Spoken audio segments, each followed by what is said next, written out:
Mallu Hindu officers group సృష్టికర్త IAS గోపాలకృష్ణన్పై suspension వేటు. అయితే హిందువులంతా కలిసి ఉండాలని హిందూ అధికారులు వాళ్ళ ఎస్సీ ఎస్టీల సంఘం వేరే అధికారులు ఉంటారు, బీసీలకు సంబంధించిన అధికారులు వేరే ఉంటారు, మైనార్టీ అధికారుల సంక్షేమము, మైనార్టీ ఉద్యోగుల సంక్షేమం ఉంటే, హిందువులకు సంబంధించి అంతా కలిసి ఒక గ్రూప్ ఉంటే ఐఏఎస్ అధికారి పైన ఇవాళ సస్పెన్షన్ వేసేసిరు. భారతదేశంలో హిందువులకు తగ్గేటువంటి గౌరవం ఏంటంటే ఇది. భారతదేశంలో హిందువులు ఎంత ధైర్యంగా బతకగలుగుతున్నారో ఒకసారి ఆలోచన చేసుకోండి. ధైర్యంగా బ్రతకగలుగుతున్నారా? ఇవాళ హిందువుల కోసం మాట్లాడేటువంటి వాళ్ళపైన దాడులు జరుగుతలేవా? హిందువుల కోసం మాట్లాడితే దాడులు చేస్తారు. ఒక ఐఏఎస్ అధికారి హిందువులంతా కలిసి ఈ భారతదేశం మీద ముస్లింలు దండయాత్ర చేసింది నిజం కాదా? మొఘల్సో వాడు ఎవడైనా కావచ్చు, తురుష్కుడో, మొఘల్సో, టిప్పు సుల్తానో, నిజామో, లేకపోతే ఈ భారతదేశం మీద ఈస్ట్ ఇండియా కంపెనీ వాడు, పోర్చుగీసోడు, డచ్చోడు దాడులు చేసింది నిజం కాదా? అయితే వారసత్వం కింద మనం ఈ భారతదేశాన్ని కాపాడుకోవాల్సినటువంటి బాధ్యత ఐఏఎస్ ఆఫీసర్కి ఉండదా?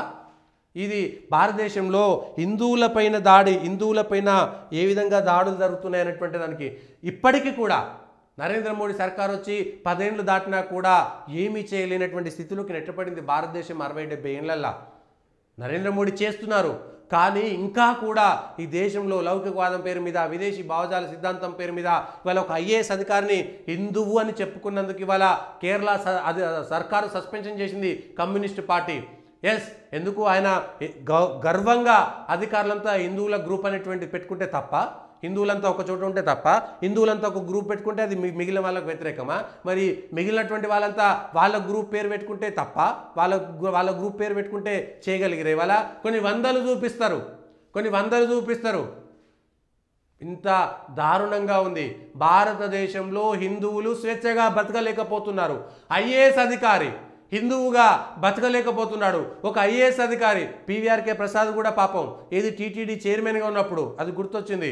ఆయన రాసినటువంటి పుస్తకంలో, పీవీఆర్కే ప్రసాద్ గారు ఆయన రాసినటువంటి పుస్తకంలో ధర్మానికి సంబంధించినటువంటి ఏది ఎన్టీ రామారావు హయాంలో నేను హిందువుగా గర్విస్తాను, ఒక టీటీడీకి సంబంధించినటువంటి ఈవో భారతదేశంలో ఒక దేవాలయానికి సంబంధించినటువంటి ఈవో, దేవాలయం అంటే హిందువులదే కదా, ఆ హిందువులు మనమంతా హిందువుగా గర్విద్దామని ఆయన ఒక పాంప్లెట్ తీసిండు, కరపత్రం తీసి హిందువులమంతా మనం ఇట్లా జాగరూకతతో ఉండాలి, ధర్మ నిబద్ధతతో ఉండాలి, ధర్మాన్ని ఆచరించాలి, మనమంతా ధర్మాన్ని ఆచరిస్తే మనల్ని ధర్మం కాపాడుతుందని ఆయన ఒక పాంప్లెట్ తీసిండు. పీవీఆర్కే ప్రసాద్ 1983లో 85లో ఆ ప్రాంతంలో ఈవోగా ఉన్నప్పుడు ఆయన మీద అప్పటి అధికారులు, మంత్రులు చాడీలు చెప్పి ఆయనను దారుణంగా హింసకు గురి చేసిరు.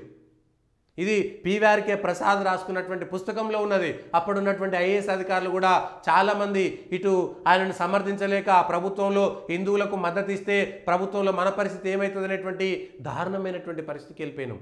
ఇవాళ ఇప్పటికి 2024లో కేంద్రంలో బీజేపీ అధికారంలో ఉంటే ఒక కేంద్ర సర్వీస్లో ఉన్నటువంటి ఒక ఐఏఎస్ అధికారి పైన రాష్ట్ర ప్రభుత్వము సస్పెన్షన్ వేటేస్తే వెంటనే దీంట్లో డిఓపిటి, కేంద్ర ప్రభుత్వము, హోంమంత్రిత్వ శాఖ దీనిపైన వెంటనే ఇన్వాల్వ్ కావాలి.